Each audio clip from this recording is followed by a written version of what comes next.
आवारा कुत्तों पर सुप्रीम कोर्ट के ताजा फैसले, जिसने 11 अगस्त के आदेश में संशोधन किया है। एक बार फिर से कुत्तों के आतंक को लेकर लोगों की चिंता बढ़ी है। हालांकि सुप्रीम कोर्ट ने इस बार वैक्सीनेशन से लेकर आवारा कुत्तों की नसबंदी की बात अपने फैसले में जरूर कही है। और आज इस वीडियो में हम बात करने वाले हैं, जी हां, खतरनाक बीमारी रेबीज की, जिस पर चिंता जताते हुए और डॉग अटैक्स के मामलों पर मीडिया रिपोर्ट्स का संज्ञान लेते हुए ही सुप्रीम कोर्ट ने 11 अगस्त का जो आदेश है वो जारी किया था।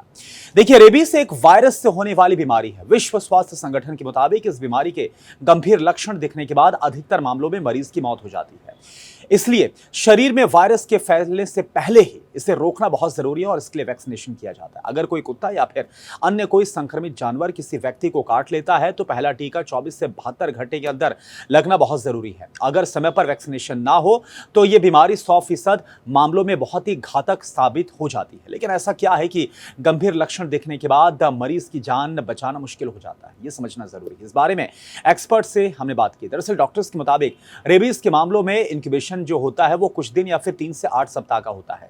इसी समय में अगर टीका लग जाए तो वायरस केंद्रीय तंत्रिका तंत्र यानी कि जो सेंट्रल नर्वस सिस्टम है वहां तक नहीं पहुंच पाता और इससे गंभीर लक्षण आ नहीं पाते और मरीज की मौत होने से पहले इसको रोका जा सकता है। लेकिन अगर नर्वस सिस्टम में ये चला जाता है वायरस तो फिर मौत पक्की है। डॉक्टर्स के मुताबिक संक्रमित जानवर के काटने के बाद रेबीज का वायरस सबसे पहले खून या फिर टिश्यू में पहुंचता है और इसके बाद धीरे धीरे नसों के रास्ते नर्वस सिस्टम और दिमाग पर अटैक करता है। एक बार वायरस नर्वस सिस्टम में एंटर हो गया तो 5 से 15 दिन के अंदर मौत पक्की है। देखिए, public health expert doctor Sameer Bhati से भी इस पूरे मामले को लेकर हमने बात किया और उनकी तरफ से बताया गया कि कैसे विश्व स्वास्थ्य संगठन यानी कि WHO की तरफ से किसी भी डॉग बाइट के बाद शेड्यूल तय किया गया है और इसमें 4 या फिर 5 डोज लगाई जाती है। डे 0 यानी कि जिस दिन कुत्ते ने काटा उसके 24 से 72 घंटे के भीतर फर्स्ट डोज, डे 3 यानी कि दूसरा जो डोज है तीसरे दिन, डे 7 तीसरा डोज और डे 14 चौथा डोज लगाया जाता है और कई जगह